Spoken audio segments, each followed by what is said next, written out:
Halo teman-teman pecinta catur, kembali lagi Tarigan Catur Channel.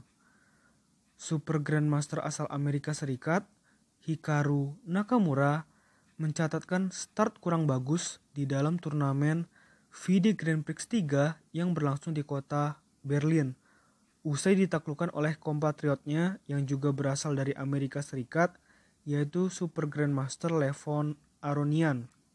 Di sini Grandmaster Levon Aronian menggunakan catur buah putih, sedangkan Grandmaster Hikaru Nakamura menggunakan catur buah hitam.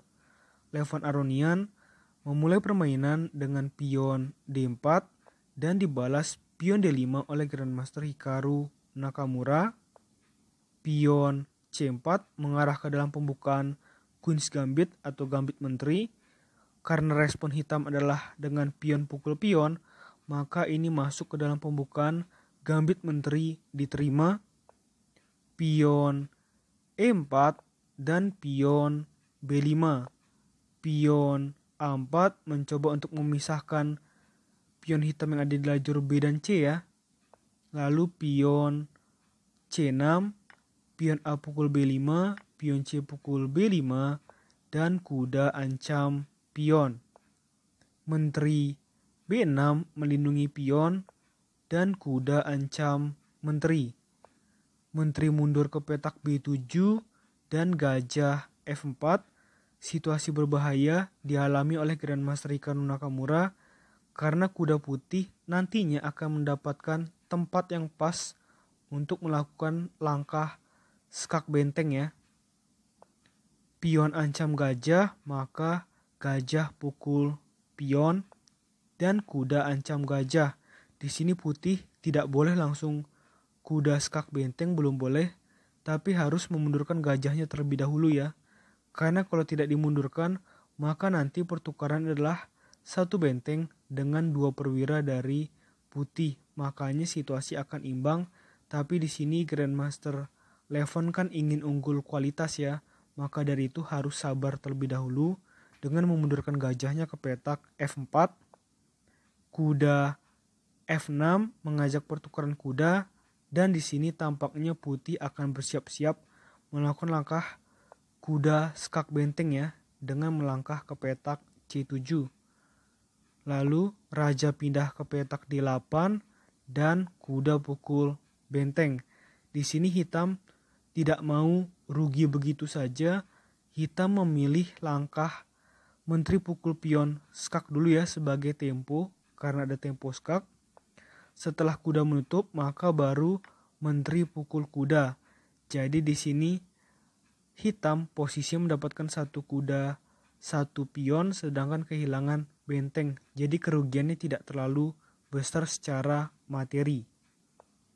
Menteri D2 dan kuda ancam gajah, lalu kuda C3 mengajak pertukaran kuda, gajah B4 memaku kuda putih yang sedang melindungi menteri sekaligus raja putih, gajah E2 dan benteng E8, gajah mundur ke G3 dan kuda F6, lalu rokade pendek oleh putih. Kuda E4 ini langkah cukup menarik dari hitam, tidak mungkin kuda pukul kuda, karena jika kuda pukul kuda maka gajah pukul menteri ya.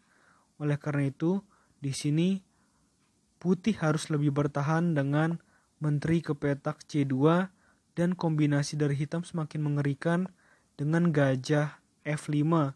Di sini jelas mencoba mengancam menteri putih secara tidak langsung.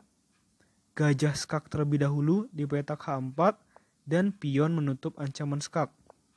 Gajah ancam kuda dan gajah pukul kuda di petak C3, lalu pion pukul gajah di petak C3 dan pion ancam gajah. Benteng ke petak E1. Karena kalau seandainya gajah ke sini maka kuda pukul gajah dan jelas hitam menjadi mendapatkan gratis ya satu gajah tersebut karena menteri ini harus pindah karena sedang diancam oleh gajah. Oleh karena itu di sini satu-satunya langkah terbaik adalah dengan benteng ke petak E1 untuk membuat kuda hitam tidak bisa bergerak. kuda ke petak F4 yang sayangnya merupakan langkah blunder dari Grandmaster Hikaru Nakamura, menteri A2 dan menteri B7, menteri pukul pion, menteri pukul menteri, benteng pukul menteri, dan benteng E6. Gajah pukul kuda di petak E4, benteng pukul gajah, dan pion ancam benteng. Di sini hitam melakukan langkah yang cukup unik, bukan benteng pukul benteng, tetapi dengan benteng pindah ke petak E2, jadi benteng dan kuda hitam sama-sama mengincar pion putih di petak E2. Putih membalasnya dengan cukup rapi ya, dengan gajah ke petak F2 agar benteng hitam tidak bisa mengancam pion putih. Pion B4, ini manuver yang bagus dari Grandmaster Hikaru. Pion pukul pion di petak B4 dan pion C3, benteng pukul benteng di petak E2, kuda pukul benteng skak, dan raja H1, pion C2. Di sini pion hitam sudah tidak bisa lagi terhindarkan ya untuk promosi, sehingga hanya bisa dicegah dengan gajah ke petak E3. Pion promosi menjadi benteng, gajah pukul benteng, dan kuda pukul gajah. Di dalam situasi seperti ini, putih memiliki 5 pion, hitam memiliki 3 pion, tapi putih cuma punya 1 benteng, sedangkan hitam punya 1 gajah dan 1 kuda. Jadi jika dijumlahkan, putih unggul 1 poin atas hitam. Kita lanjutkan. Pion B5 dan raja C8, pion B6, 2 langkah lagi promosi, dan raja B8, pion D5, kuda D3, pion ancam gajah, dan gajah mundur ke C8, lalu benteng ancam pion. Gajah A6, maka benteng pukul pion di petak F6 dan raja B7. Raja mendekat ke petak G1, mendekat ke kuda maksudnya ya. Lalu gajah B5, benteng F5 ancam pion, dan kuda bermanuver ke F4. Pion H4, di sini sangat tidak boleh pion pukul pion, karena jika itu dilakukan maka benteng pukul kuda. Oleh karena itu, di sini hitam melakukan langkah gajah ancam benteng. Benteng F6 dan gajah B1, pion H pukul G5, dan kuda pukul pion di petak D5 dengan tempo ancam benteng. Benteng pindah ke petak F8 dan kuda pukul pion.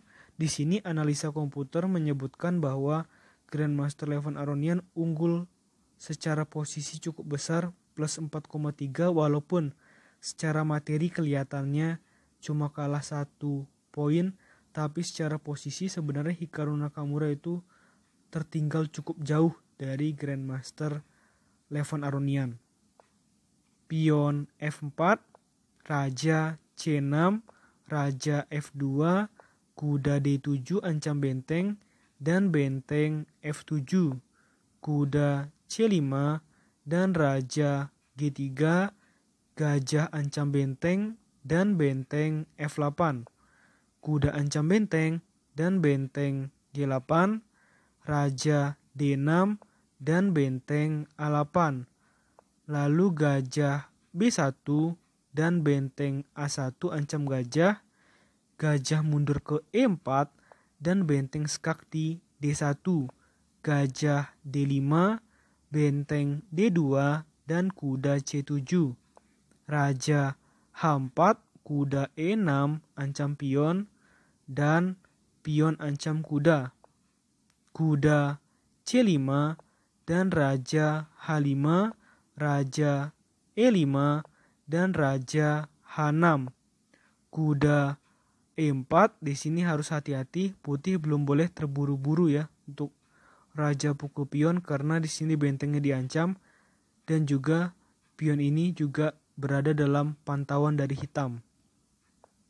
Benteng P2 dan gajah C4, benteng ancam gajah, gajah pindah ke D3 dan di sini putih merasa momentumnya tepat.